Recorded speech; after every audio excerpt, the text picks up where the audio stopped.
I adopted a cat from a shelter, but he became very sad. The pet missed his friend.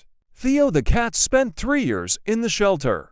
But one day he was noticed by a visitor who was looking for a cat for her little daughter. The shelter workers said that the animal required special care due to health problems. But this did not frighten the visitor. The woman clarified what was needed to maintain the health of a cat with the immunodeficiency virus, and, having learned that, she would have to regularly take the cat to the doctor and buy expensive medications. She decided to help Theo, especially since there were no problems with money in her family. The woman took Theo home, which pleased both the cat and the shelter staff, who had despaired of finding a family for the animal for 3 years. In the very first days, the cat made friends with all the residents of the house, including the baby, who became his owner.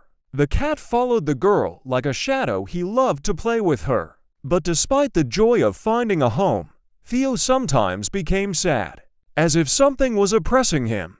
The woman recalled that although the shelter staff spent most of their time talking about the cat's illness and caring for him, they also mentioned something else. The workers said that Theo had a friend, the cat Champ, with whom they whiled away time at the shelter.